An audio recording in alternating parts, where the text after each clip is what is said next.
Hello and welcome to the Sales Scoop. This is a weekly live show for the founders and senior leaders of technology businesses who want to improve how they sell.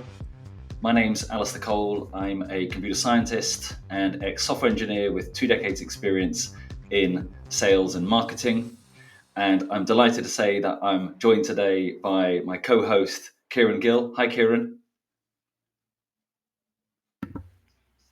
Hi, Alistair. It's Kieran here.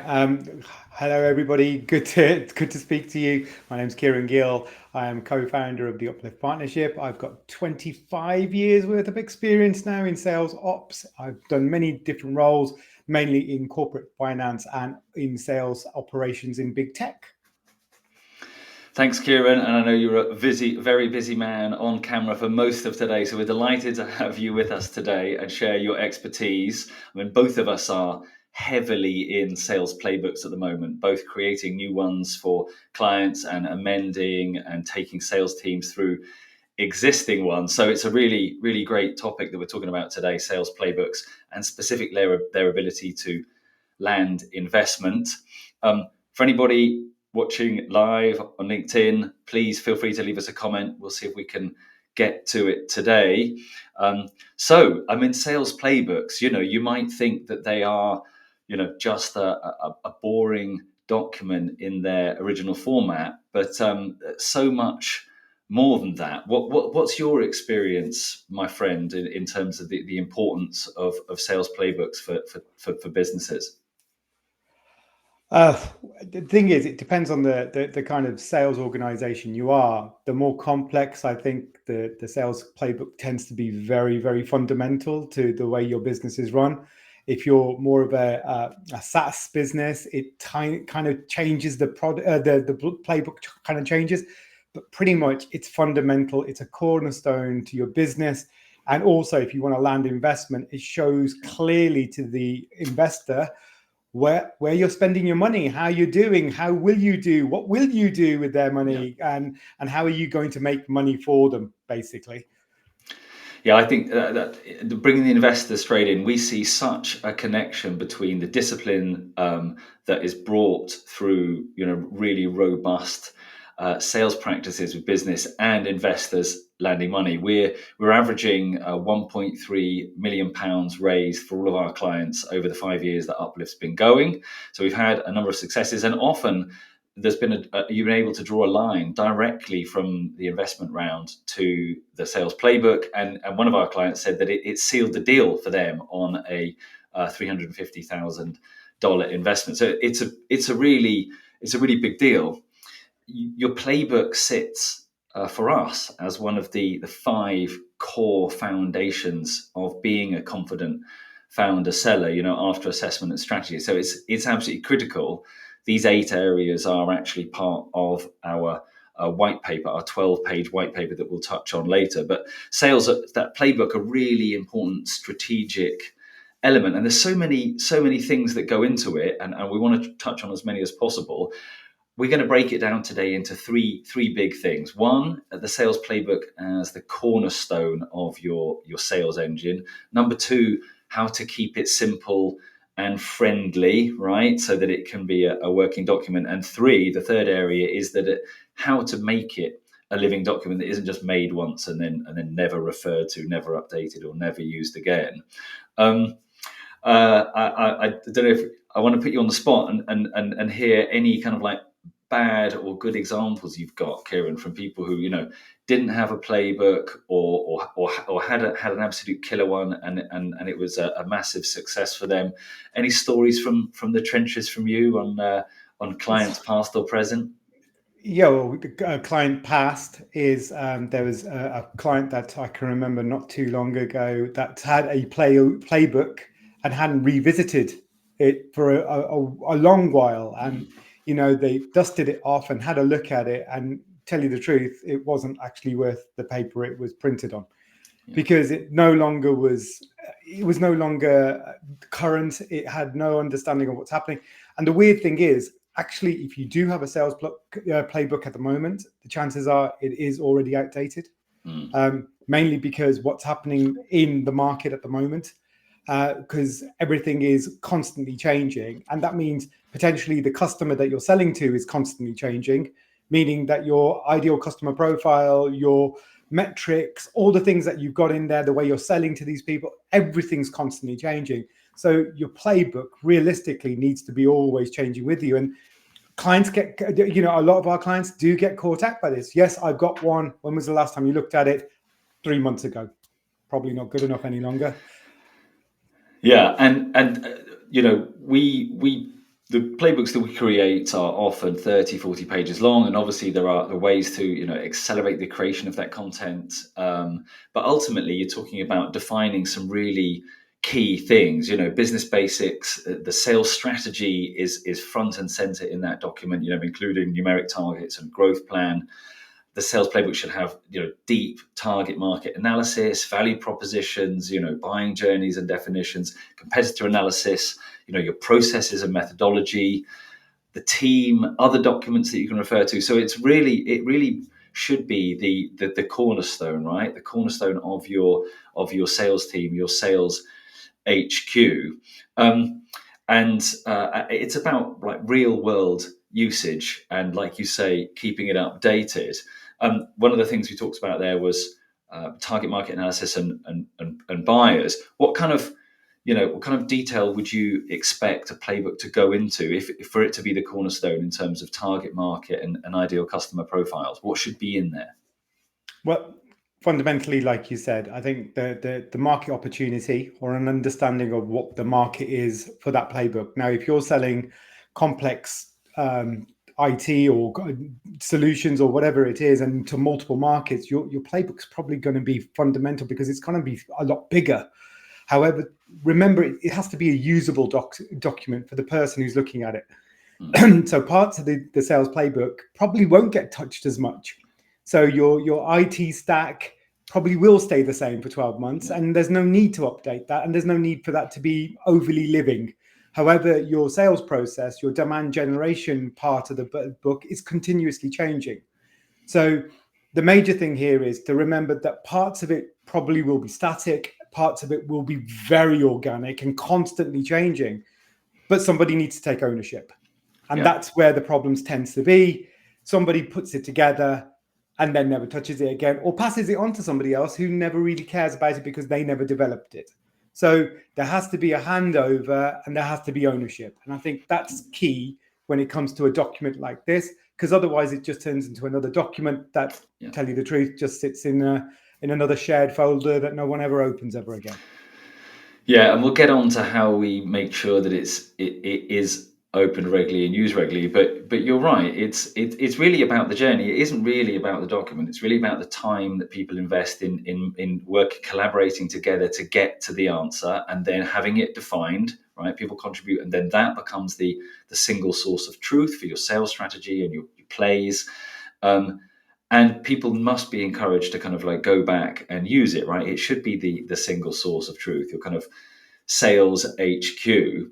And, that's where, given the number of buyers that are involved in a B2B deal now, they need to be mapped. They need to be defined. Buyers need to have their definitions really clearly written down in the sales playbook. Because the detail is critical. Almost 90% of B2B buyers expecting to be delighted before and after purchase, right? So if you haven't written down exactly who you're going after and how you're going to get to them, then it's very unlikely that it's going to be a kind of quality outreach or a quality message or a quality document. So that detail is really important. And also in that cornerstone document comes the value, right? Through the value propositions and other information, the value that your offering brings.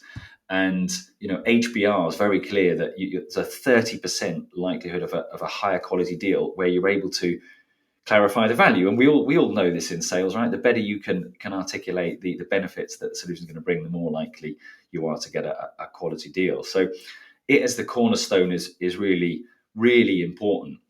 Before we skip on to the next stage, which is making it simple and friendly, the document, which has many pages and can run to 50 or 60 pages. And like you said, parts of it are more static. Other parts of it, like your sales strategy and your ICPs, are moving quite regularly, right? As things don't work or you need to change, you come back to the playbook. We're talking about playbooks that land investment, right? You're our finance and investment specialist. While we've got you, could you just run through quickly your take on kind of early funding rounds for the kind of tech businesses that are looking for investment? Yeah, so if you've got a playbook, or if you're developing a playbook, depending on where you're looking for investment, I would expect it to be in a different kind of a state. So if you're pre-seed, the chances are you're still trying to figure out whether your product has any product market fit. There's probably, you've got the initial investment and understanding how big the market is. There's competition in there, and you're at that point, your playbook probably isn't overly defined. When it comes to the seed round, by that time, you really should know who your customer is, what your product actually does, what problems does it solve, who is the competition, what your sales process is, and realistically, what you're looking to do there is scale. And that's where you're probably going to be asking for quite generous amounts of money from the investor to start thinking about scaling your sales operation and your market operation. So that's where your sales playbook becomes critical. Earlier in the pre-seed point, I would say it's probably less likely. But when you then look at Series A, and when you're getting into that point, your sales playbook needs to be reading like a hymn sheet by that time. Because if it's not, it's red flags everywhere. Because it's pretty much the document that any investor is going to hold you to account. And they're going to look at you and say, hey, this is what you said it was going to happen. This is what's happened. And this is where the book is. This is what the deck looks like. This is what you've said to me what was going to happen. Where did you go wrong? What's happened here? Yeah. So, yeah. Yeah. And the playbooks, a playbook that sits at the heart of your organization, right? That needs to be simple and friendly and easy to use. And we're going to come on to that in a minute. That obviously isn't something that you're going to present to investors. What that is your kind of investment deck, really, which is the kind of distillation and the presentation of a lot of the information and the thinking that's in the playbook. But that's something that we produce as well, and that helps our clients raise that 1.3 million annually. So let's skip into the second section, right? Keeping it in order that it's reused. How do we keep it simple and friendly? It's something that needs to be accessible, easy to open really quickly, plain language written, mobile friendly, ideally, and a tone and structure that makes it usable and inviting. What are your kind of tools of choice for the playbook here? And what would you recommend somebody, if they were looking to up their playbook game, where should that sit? What kind of tools would you use? So theoretically, it should be in a shared folder that everybody can get to. Different levels of access within the shared folder. Certain parts will be accessible to all. And especially if you've got a low-level sales team or a BDR team or SDRs who need to make sure that their messaging and everything, this is probably going to be a part, this potentially could be just PowerPoint, but it's all going to be a part of the major document. Certain parts of the strategy, you're probably not going to open that up to all the team members. That's going to be, again, over to other places. So a central document that is kind of sliced up into places that different people can work on and should have ownership over. Your value propositions, and also when it comes to your kind of market definitions and all your kind of understanding of your ICPs, maybe your marketing department's working on this sector and they have that ownership and they also have a look at this. Like I said, overall, there needs to be one person who's looking at the whole thing. Smaller the company, more sections that you're probably overlooking. Larger the company, smaller the sections you're looking after.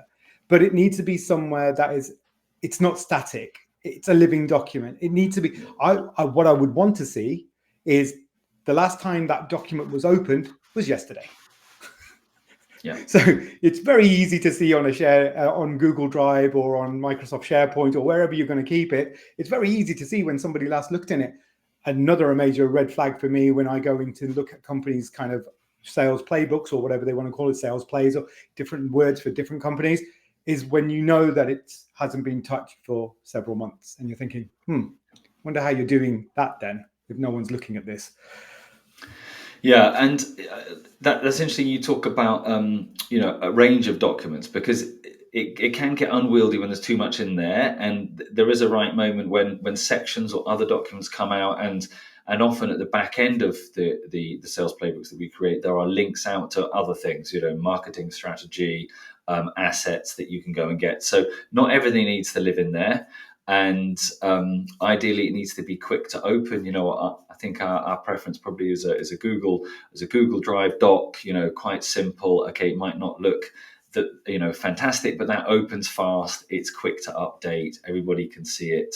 And additional complexity can go elsewhere, right? It's possible to move things out.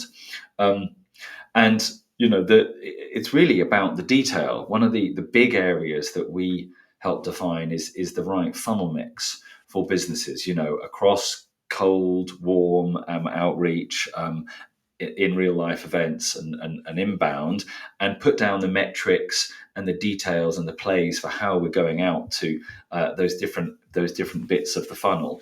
So that's a really core area as well. In terms of keeping it simple and friendly, it's a challenge, right? But like you say, it's about when people used it recently, and I think, like most things, it's about trying to build a habit, right? And habit stacking's in a kind of James Clear way, right? Um, Mhm. and getting into it on a daily basis. So it is a journey, right? To make it together, but it has to be a living document. And you've touched on some of those things. What kind of cadence would you suggest? Not in terms of looking at it, but in terms of reviewing of that document in sections or overall. How often should it be? Should somebody take a step back and have a look at how the document is? Well, if you're looking at the metrics, I think probably weekly is where you need to be, and that's where, because your metrics are going to be telling you whether your sales playbook is actually working.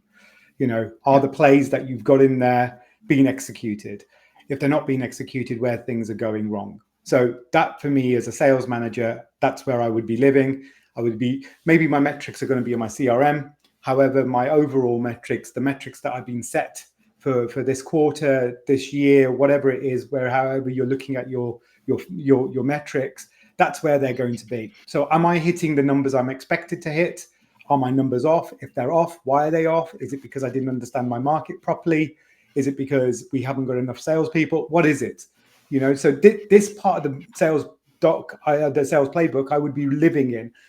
Other parts, such as the value proposition and the messaging, probably not so much, because once yeah, I've got the messaging out there and it's been created, I'm going to have that in my own CRM or in my own email, wherever I'm going to keep, and I'm going to keep that messaging to myself as a salesperson. So, and I only need to go in there every so often if marketing suddenly alert me to say new value proposition, new messaging involved, new documents here for you to mm, download to send out to you. So you need to think about how you're going to use this, and it comes back to how many people are going to be involved in this document, because the more people involved in the document, the more likely it might become more unwieldy and harder to use, because you've got different authors doing different things. So everybody needs to have a very clear designation of what they're doing and what they're actually what's their kind of remit in the book itself.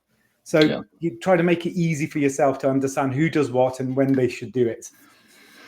Yeah, and like you say, there are challenges, right, with lots of people having access and people at different levels of access, and that is hard, which is why it's good to keep the format simple so that it's easy to use.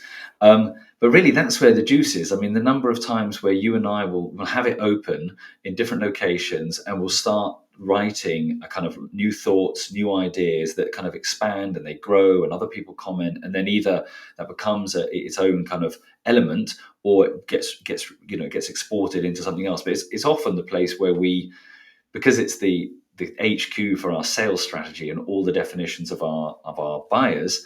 That's often where we go and start tinkering and start making new stuff. So it must be a highly collaborative document, and that makes it easy. Rather than opening something fresh, is because you can refer up and down to previous strategies, go-to-market strategies, ICPs, and all that good stuff.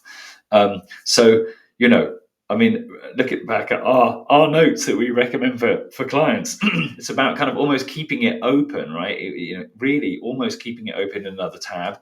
Certainly, when you open a tab and you try and get to it, it should be recommended by your browser as something that you're going into regularly, and it should be almost that kind of the playbook that's just open permanently. That's good habits, right? Not always possible, but if we can remove the barriers, then it becomes incredibly powerful. And I think some of the barriers that I've seen is people choosing the wrong format, forcing it to go down, say, a slides route, where it looks better, but actually extending is hard and getting stuff on one slide is hard. Any other kind of watch outs from you about things that prevent it from being a living document? Oh, I think you've touched on it there, Alistair. It's got to be accessible. You've got to make sure that the people who are supposed to have it are in there. The one thing that I will go back to is that if you're going to then use a third party potentially to do lead gen for you, your sales playbook, and I know this for a fact, speaking to companies that I'm speaking to at the moment, a sales playbook has helped them save up to 10,000 euros worth of extra costs, because that's what a demand generation or a marketing company will say. That's their first piece of work they'll do with you. It's guaranteed. Okay, let's sit down and figure out where this and this is just money that they're spending. Where if you've already got a sales playbook that you've developed, and maybe you haven't got a marketing department, maybe it's just you and the other founders or whoever it is. Suddenly you've got the fundamental corners, you've got the foundations of what you need to do. And you can go to that agency and say, we're ready to go. We know this. We don't need to do this. And if you don't know your customer, how do you expect somebody else to know your customer? So that's why I think every company in some such way should have a sales playbook, no matter where they are, whether they're pre-seed, seed, or Series A. You should have a sales playbook that's in development that will slowly build into something more and more. Yeah, great shout. And if you're early on in that investment round, you're kind of pre-seed, or you don't have a sales playbook, and we talked to a lot of people, they've kind of got it, some of it's in their head and some of it's on post-its and some of it's in a spreadsheet. Actually opening a fresh document now and starting to write, the headline of what is your sales strategy is a great place to start. And there are, myriad ways to accelerate the creation of a sales playbook. And we're some of the tools that we build for ourselves and our clients are using cutting edge AI and our frameworks and our experience in order to accelerate the creation of assets, including the sales playbook, which is saving us bags of time. Gartner here suggesting that sellers could create an extra 27% bandwidth for themselves using AI, which equates to a day and a third almost of the week. So AI very much can help in all areas of sales, and especially in the creation of playbooks. And I would say that's it sits at that top level here. So these are our 3 AI levels of AI use for sales. And there's kind of everyday utility, which is just better oil in your engine all round. Specialist operational firepower, where we're using AI for specialist jobs, but they're larger. And then really the kind of playbook sits at the top here. AI can function, the army of assistants that we've created with specialist roles. They operate as strategy partners for us and our clients, and help us accelerate the creation of sales playbooks. And I know the world of AI, and certainly AI in sales, can get overwhelming. It's everywhere at the moment. And unsurprisingly, those sellers who feel overwhelmed by tech, they end up with a 43% lower quota, right? Compared to those who can harness it positively. That's research from Harvard Business Review. So, AI can be too much for some people. But it's something that we feel like we're able to harness and share with our clients to accelerate the creation of quality playbooks. We touched on one other document earlier, Kieran, which was the kind of investment deck, right? That's helped us helped our clients raise. What obviously that looks different than a kind of internal playbook. What else gets added into those investment pitch decks from your point of view that is beyond what's in an internal playbook in order to close income? A playbook realistically is about what you're going to do or what you're trying to do. The investment deck is also a part of what's happened. So you need to show a little bit more about, okay, this is where we were and this is where we're going and this is where we are.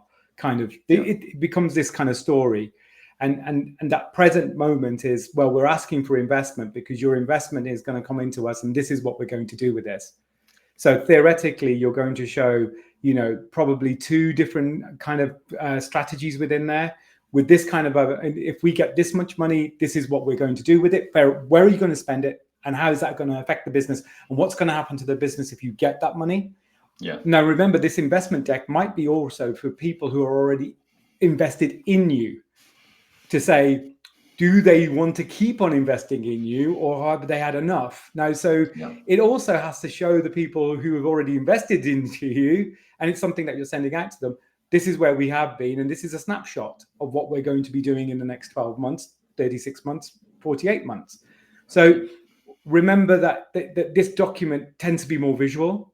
It is something that kind of comes from the sales playbook, but it's not going to be only from the sales playbook. There's probably going to be a lot more finance in there, a lot more accounts data. And then parts of the playbook that will be in there would be, what's your go-to-market plan? What's your sales process? Those kind of thoughts, those kind of things that you need to explain to your investors of what you're going to do. So they're the parts that some of it's in there, some of it's not. So you just need to make sure that whoever looks at it gets an understanding of what your business is going to do in the next however long that you want that investment for. Super, thanks. And the creation of the playbook, and which is heavily, highly strategic. We're talking about, the definitions and the thinking and the work that's gone into who you're going to target, how you're going to get to them, what that message is going to be. That all sits for us within the first of the 7 core area sales, which is sales strategy. The other 6 are team structure, tech stack, lead gen, deal closing, customer success, and continuous improvement. And for us, those are the 7 core areas of sales success for technology businesses. And we assess those 7 and 52 underlying metrics through our 360 sales diagnostic tool that creates an overall score with breakdown scores in those different areas, personalized recommendations, and a revenue roadmap about where your business could go income-wise over the next 12 months. So that's one of our products that is aimed specifically at people early on in their sales journey. Maybe they don't have a playbook, or they do, but it's pretty nascent. And as I mentioned, the playbook is one of those 5 foundations of our kind of stack of how to become a confident founder seller, and that is part of our current and relatively new white paper. It's just 12 pages short. It's available on our website at theupliftpartnership.com/white paper, or you can scan this QR code if you happen to have your mobile out in front of you. That's all from us today on sales playbooks that land investment. If you enjoyed today's show and you're interested in watching previous recordings or seeing what's coming next, there's a myriad of interviews with highly experienced sellers and loads of topics focusing on technology sales. And you can follow the URL below, thesalescoop.com, to see those. That's us for today. Bang on time. Thank you so much for joining, Kieran. Much appreciate your time and expertise. Thank you very much, Alistair, for having me. Okay, we'll leave it there. Thanks, everybody. Bye-bye. Bye for now. Bye for now.